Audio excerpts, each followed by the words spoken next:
വിരസത ഒരു പ്രശ്നമായി നിങ്ങൾക്ക് തോന്നാറുണ്ടോ?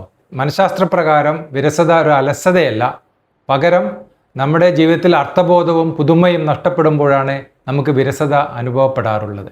മനഃശാസ്ത്രപ്രകാരം വിരസത മാറ്റുവാൻ പല വിദ്യകളുമുണ്ട്. നമ്മൾ ജീവിതത്തിൽ ഒരു മാറ്റം വേണമെന്ന് സൂചിപ്പിക്കുന്ന അവസ്ഥയാണ് വിരസത. സൃഷ്ടിപരമായ ഇടപെടലിലൂടെ നമുക്കിതിനെ മാറ്റിയെടുക്കാം. സർഗാത്മകത ഒരു വലിയ കാര്യമാണ്. അതായത് എഴുതുക, വായിക്കുക, ചിത്രം വരയ്ക്കുക, പാടുക എന്നുള്ള സൃഷ്ടിപരമായ പ്രവർത്തനങ്ങളിലൂടെ നമുക്ക് ഒരു അളവ് വരെ ഇതിനെ മാറ്റിയെടുക്കാം. ഇതിലൂടെ നമ്മുടെ ശരീരത്തിൽ ഡോപ്പമിൻ്റെ അളവ് വർദ്ധിപ്പിക്കാൻ. പിന്നെ മറ്റൊരു കാര്യം സാമൂഹികമായ ഇടപെടലുകളാണ്.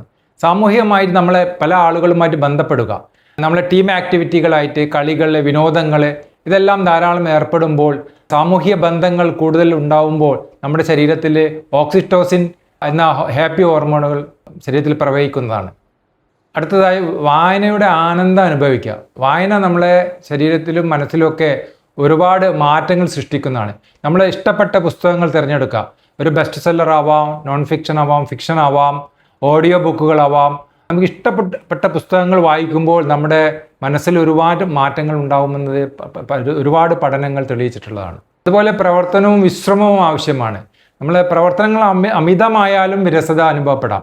അപ്പോൾ പ്രവർത്തനങ്ങളൊക്കെ ഷെഡ്യൂൾ ചെയ്യുക, നമ്മളെ ആക്ടിവിറ്റീസുകൾ എല്ലാം ഷെഡ്യൂൾ ചെയ്യുക. അതോടൊപ്പം തന്നെ നമ്മളെ കൃതജ്ഞത, എല്ലാവരിലും കൃതജ്ഞത പ്രകടിപ്പിക്കുക.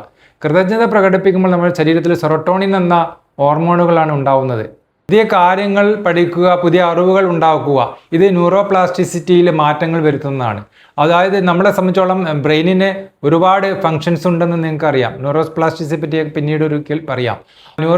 നമ്മുടെ ലക്ഷ്യബോധം നമ്മളെ പ്രീ ഫ്രോണ്ടൽ കോർട്ടക്സിൻ്റെ പ്രവർത്തനശേഷി വർദ്ധിപ്പിക്കുന്നതാണ്.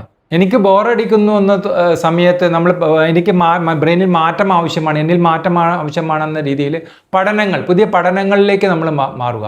അങ്ങനെ പഠനങ്ങളിലേക്ക് നമ്മൾ മാറുമ്പോൾ സ്വാഭാവികമായിട്ടും നമ്മുടെ ബ്രെയിനിലെ പുതിയ ന്യൂറൽ കണക്ഷൻസ് സൃഷ്ടിക്കപ്പെടും. അതായത് ചുരുക്കിൽ പറഞ്ഞാൽ വിരസത നിങ്ങളുടെ ശത്രുവല്ല, നമ്മുടെ ജീവിതത്തിൽ ഒരു മാറ്റം ആവശ്യമാണെന്ന് നമ്മുടെ മനസ്സ് നമ്മളോട് ആവശ്യപ്പെടുന്ന ഒരു അവസരമാണ്. അപ്പോൾ ഇനി നിങ്ങൾക്ക് വിരസത അനുഭവപ്പെടുമ്പോൾ ഞാൻ എങ്ങനെ മാറാം, എന്തൊക്കെ മാറാം എന്ന രീതിയിൽ ചിന്തിക്കുകയും ഈ ചെറിയ ചിന്താരീതിയിലുള്ള മാറ്റം പോലും നിങ്ങൾക്ക് പുതിയ അവസരങ്ങൾ സൃഷ്ടിക്കുകയും ചെയ്യും. വിരസതയെ ഒരു അവസരമാക്കി മാറ്റുവാനാണ് എനിക്ക് നിങ്ങളോട് പറയാനുള്ളത്. Thank you.